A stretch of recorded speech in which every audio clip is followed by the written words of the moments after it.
Baik, assalamualaikum warahmatullahi wabarakatuh. Bertemu lagi dengan saya Rifa Fahrijal di chapter ke-10 buku Akuntansi Manajemen, yang pada chapter 10 ini kita akan membahas terkait dengan akuntansi pertanggungjawaban.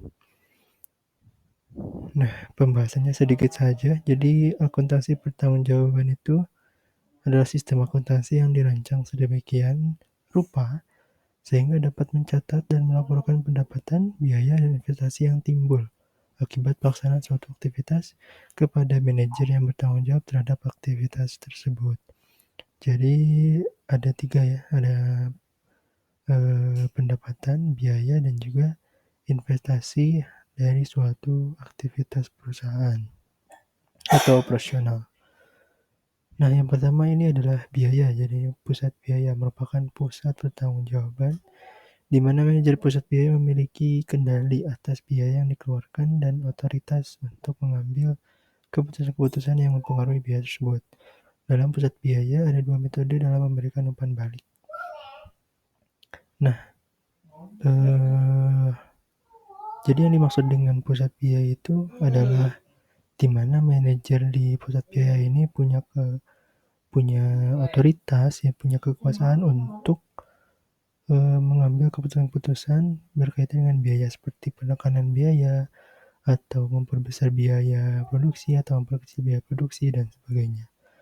Dan lalu selanjutnya ada berkaitan dengan pusat laba atau pendapatan, yang merupakan pusat pertanggungjawaban di mana manajer pusat pada pusat laba memiliki kendali atas biaya dan pendapatan.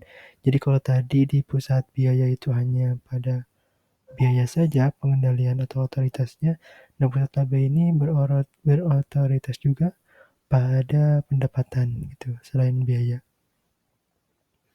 Adapun manajernya itu dievaluasi dengan melakukan komparasi atau perbandingan antara laba aktual dengan laba yang ditargetkan.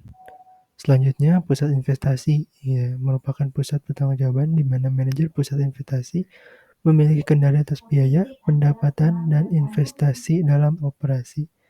Manajer pusat investasi dievaluasi dengan menggunakan pengembalian pada investasi atau ROI dan pendapatan residual gitu. Jadi kalau tadi 2 beban dan pendapatan, nah ini 3 biaya, pendapatan, dan juga investasi dalam operasional perusahaan.